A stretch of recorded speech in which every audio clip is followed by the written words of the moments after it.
Hey guys, it's Voss, and today I'm building one of the most bang for buck rigs yet.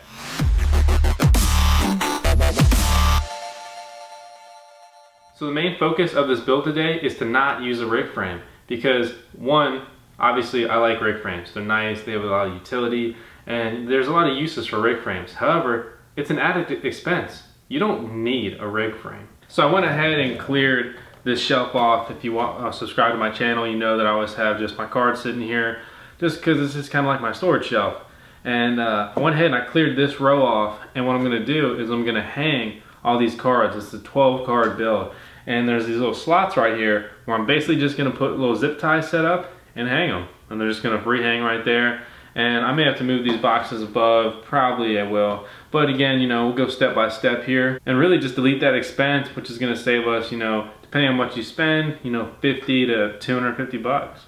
So let's talk parts. We have the EVGA single fan super clocked 3 GB card. Why'd I go with a 3 GB? Because this is a maximum budget build. So hopefully we've got some good memory in here. We've tested this one. It's got Samsung. Fingers crossed for 12 Samsung memory chips. If you're not familiar, long story short, Samsung is basically the best memory you can get in your graphics card normally. It's what you want. And the reason why is it performs very well on all the algos or algorithms. Mainly, Samsung is critical for mining the Dagger Hashimoto, which is Ethereum and some other coins, such as Ubik.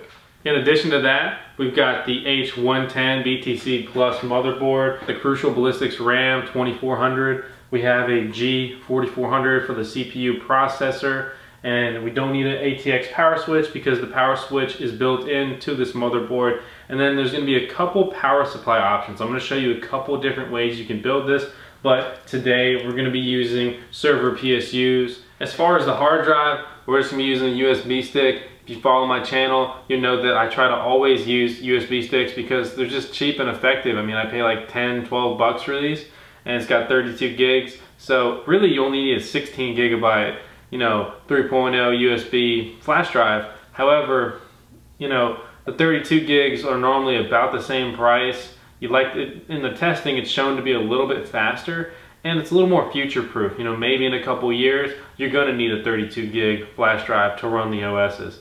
If that's the case, well, we've been ready since 2017. All right, so I went ahead and popped out the motherboard. We're gonna take this off. Shout out to Son of a Tech. Give me the tip that when you push this down on your CPU, once it's installed, this cover will just pop off. You know, it's the little things I never knew. So we're gonna come over here and take this CPU out of the old board. This is coming from a Trio mining rig. If you wanna know how to build a Trio mining rig, check out this video. But we're just gonna drop it in here. It's got ears at the top that line up, so you can't really install this wrong unless you're really trying to. So you just go ahead, push this, push it down, and boom, that pops right off. Pretty nifty little trick there. So it's very easy to get it situated. You know, you just slide it in there and you push it down, don't force anything, it's gonna go pretty naturally.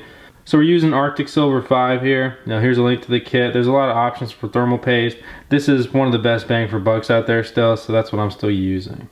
We're just gonna use the P method, where we basically just try to make a little P right here on the center of the CPU. And the CPU fan will spread that out. So make sure not to get any of this thermal paste on your motherboard because it is potentially conductive. So I'm gonna go ahead and move this board over to this, basically this is a Trio board. It's just a piece of plywood, good quality, thick cut, and I put these felt pieces on it to give some separation between the actual board and the other board, the plywood. And this is gonna give me the space I need to put the CPU fan on properly. So I'm just gonna line it up and push it in. This is taken off another board, and it's a little more annoying to move it from one board to another, but on the initial install, it always just lines up and goes in pretty easy. You know, you're just gonna have to take your time and make sure that you get it seated properly. If you pull the pieces on the end up, it's all based off pressure, so when you pull them up, they come closer, and it's very easy to get it through the slot, and when you push this down, it expands them, and that pressure and expansion is what keeps this CPU fan actually here situated. Like, I can't just pull this off unless, you know, I tried extremely hard and I'd probably damage the board. So, you know, again, it's just one of those things, just take your time and look, put your eyes, you know, parallel with the actual board, and you'll be able to see that it's sitting, the actual fan pieces are sitting flush, and there's no gap in between them and the actual board, and that's how you know you have it installed properly. Then we're gonna go ahead and just line up the CPU fan. Any 4-pin slot on the board will work, like this would work. This is the actual designated CPU fan, but based off the orientation I put the CPU fan in, I'm just gonna go ahead and use this one. Just gonna do a little wire tuck there and we're gonna be good to go. Since we're using Linux, we're actually gonna be able to get away with just using 4 gigs of RAM. Pretty sweet if you ask me. I really like this RAM and it always works well for me, so I always use this exact RAM. On this board, you only pop one side. This piece on the other side that's aligned with the risers does not open up, so you only open up this one side to install your RAM. Your RAM has a divot in the middle that allows you to always properly install it. If you don't follow that and you force it in, you will break your RAM. So you can also see that on this RAM, the serial number on the back goes towards the majority of the board. You're just gonna snap it right into place. And just like that, you know that the RAM is properly installed. You hear it click in and it's just clearly in there and it's stable. So there's a huge problem with this motherboard. If you watch my last video with this motherboard where I did a 12 times 1080 Ti rig, I showed how critical it is to wrap this, you know, and shout out to all the guys on the Bitcoin Talk forum who basically said you need to do this, especially Citronic. And with that said, you just take a little piece of electrical tape. We went ahead and wrapped these and just cut it to be a little bit more of a clean finish. And you know, like always, your riser just, you know, pops right in. And with the way these can move, if you look at this clip, you can actually see and hear it clicking. Like they're actually touching each other. That's how close these can be, and if they touch each other without any kind of barrier in between here, they will short each other out and basically continually crash your mining rig. Alright guys, so I went ahead and put all the risers in. You can tell with the electric tape, it's a little tight, but it was a little tight to begin with. Alright guys, so what we're doing is we're just gonna hang these GPUs like I said earlier, just the classic hanging build. I don't really know if there's like a technical name for it, but we're just gonna call it the hanging card build. And there's slots on this shelf, just like most shelves, and we're gonna run the zip ties on there. And we're gonna hang them up so they exhaust upward with the motherboard right here below. So we're running the zip ties right there in the top of the shelf we're using. And you can see we tighten them up and they fit very well here. They're not, you know, touching each other really. They're laying there in a very secure manner, given it's just hung up by one zip tie. It's nice that these cards aren't too large, they're not very cumbersome or anything. So this is very easy to do with just one person. You're just gonna feed it through and you can slide it through. And once you hear it start to click, you go ahead and move around, starting to tighten it on the top. Crypto Chick's free to a good home. What? I helped you with this. A donation address for Crypto Chick. You know, nothing's wrong with her. I'm just trying to get her ticket out of here. So you can see they line up basically perfectly. One issue. This is 10 and we've got 12 cards. So do we add a second row behind? Or put them up front? Or do we put them to the side? Let's make a decision.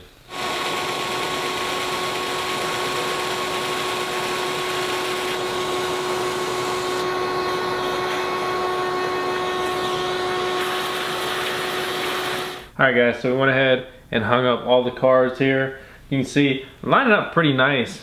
And on this actual shelf, this is just the generic plastic shelf I got from Lowe's, but I only had the room to run 10 cards side by side. So I went ahead and drilled 2 holes on each side to, you know, allow me to run the 12 cards there. It's not totally ideal, and I really could drill in like a couple holes for a little bit of venting, but with the low power usage and really low heat output on these cards, especially because they're not blower cards, I'm not worried about it at all, and if it is an issue, it's something I could easily address in the future. So we went ahead and pushed the risers into the cards.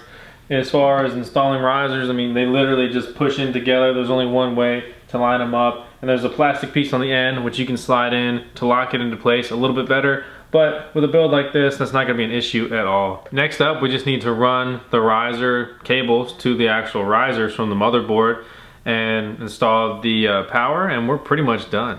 All right guys, so we went ahead and ran all the riser cables. As you can see, we just used 2 zip ties, basically left and right, just to tidy this up. And the tension in these wires is what's gonna be able to allow us to kind of position these cards properly so that they'll kind of stay where they need to be and not be leaning on the adjacent one too much.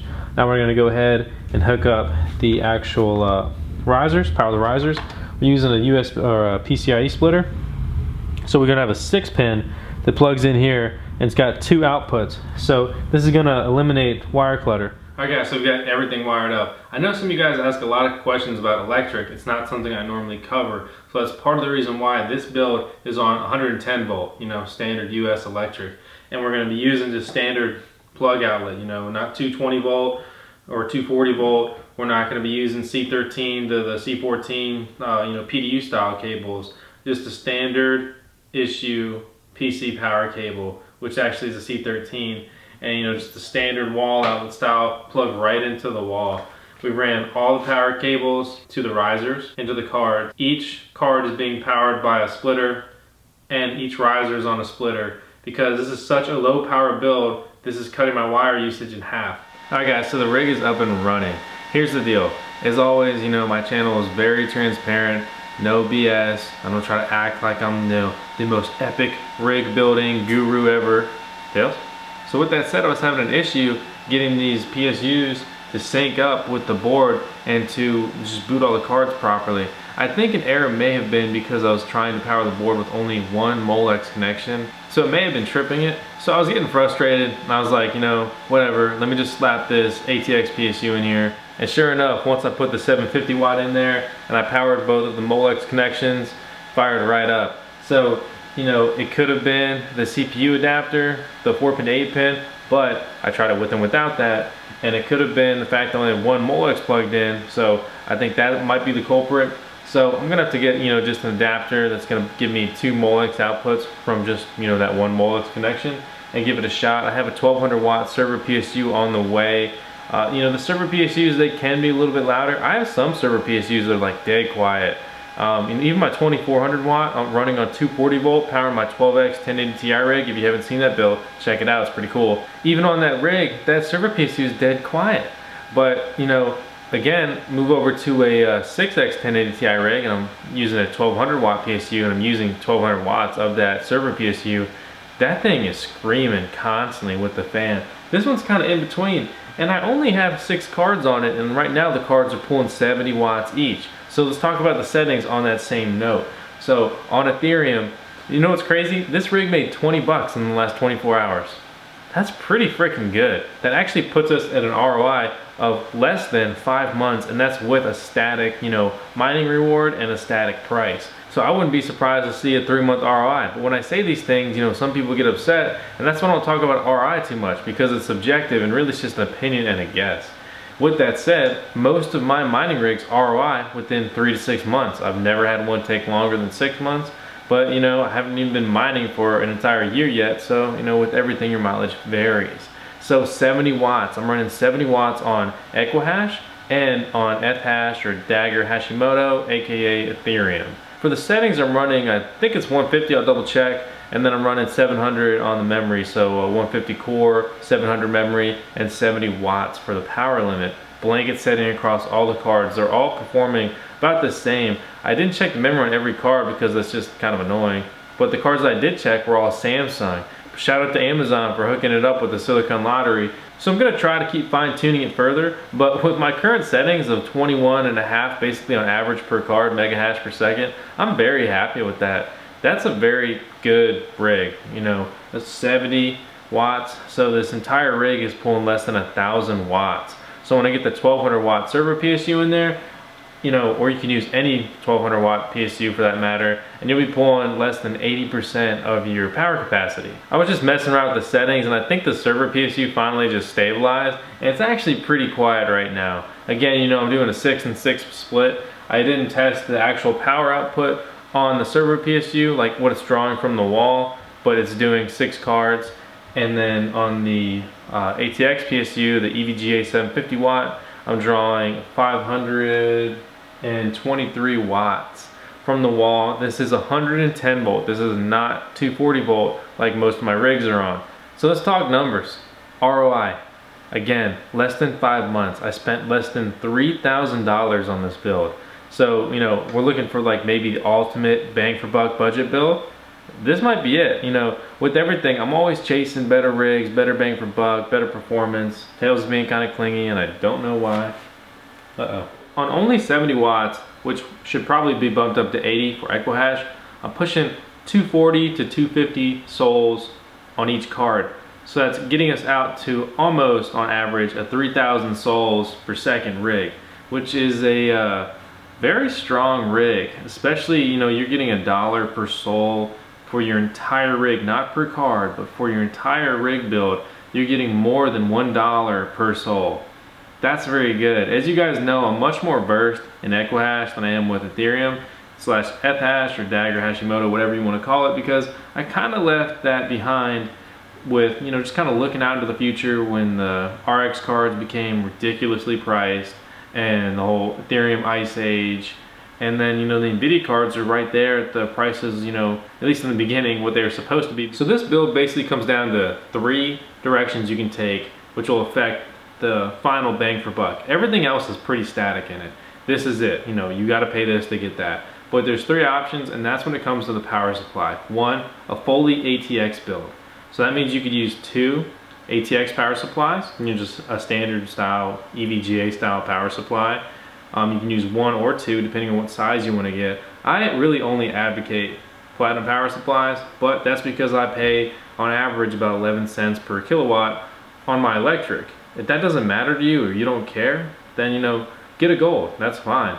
However, I'm trying to maximize that because ultimately that means I'll be using less electric. It'll be more effective, so I can have more rigs with a better bang for buck. And long term, the money I'll make will be better because eventually a platinum power supply will pay for itself. So the second option is what I did today. You have an ATX and a server PSU, a 750 watt server PSU, and really you could vary what you want to use on the ATX, but the 750 watt is very versatile, and that's why I use it in so many of my builds, and I also have so many on hand because of all the Trio mining rig builds.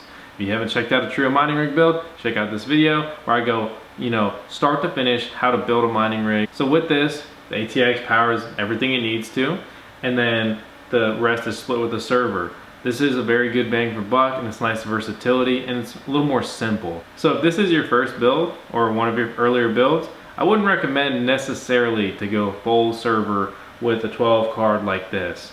But, you know, if you're comfortable with all that stuff, absolutely do it. So this is definitely probably the easiest and best easy bang for buck setup, if that makes sense. Next up will be a full server PSU build, which is what this will hopefully turn into if I can ever get a 1200 watt server PSU in here. So with that, I'm gonna run everything off of it. However, it gets a little weird because of the way this motherboard is set up. Because of that, you know, I need the 2 Molex connections, and I just run it off one, especially because it's a low power build. Am I putting myself at a risk? Well, you're like, well, they put 2 Molex connections there for a reason, buddy. And you're like, well, they didn't space out the risers for another reason, buddy. So make sure to tape your risers. Again, we went over that earlier, but what an annoying thing that could be if that was freaking out your rig. So ultimately, guys, I talked more than I normally do in this video because I really wanted to cover some questions that I get pretty often, so I hope this helps you guys. If you're wondering about the actual software setup, you know, I cover this in how to mine Zencash as far as writing, you know, software like this to a USB. You click that, and you go to File, and you pull up the Simple Miner unzip file. You click that, and then you write it to your USB stick. That becomes your target. So your target is the USB, which will be, you know, pretty obvious, the one you have plugged in. It writes, you double click it, and all you do is put in your email that you set up with Simple Mining. So you just go to their website, you set up your email, and you plug it in, and you're done. All it needs is Ethernet. You can't run that stuff off Wi-Fi. On that same note, I'm getting my Ethernet off a Powerline adapter. These things are freaking awesome. They've saved me so many headaches. I wish I knew about them back in the beginning because I was buying like 50-foot Ethernet cables when I was, you know, in a growing phase and trying to get all my stuff situated. But basically, you know, links to everything I'm talking about below. Please make sure to support the VosCoin YouTube channel by using all my links in the description, because that really helps so much with, you know, just basically funding more future videos and being able to answer all your guys' questions and really just dedicate all the time I need, because like I've said before, you know, full time is my goal with crypto. So I'm trying to get there every day I'm working towards that goal. So that's pretty much it, guys. You know, I'm gonna mess around with the settings and try to get these a little bit higher. Make sure to subscribe to the VosCoin YouTube channel and stay up to date on that and all my other builds. You know, always trying to grow the channel, make new and exciting content. Leave a comment below on what you want to see, what you liked, what you didn't like. As always, I really appreciate you guys. I'll see you next time.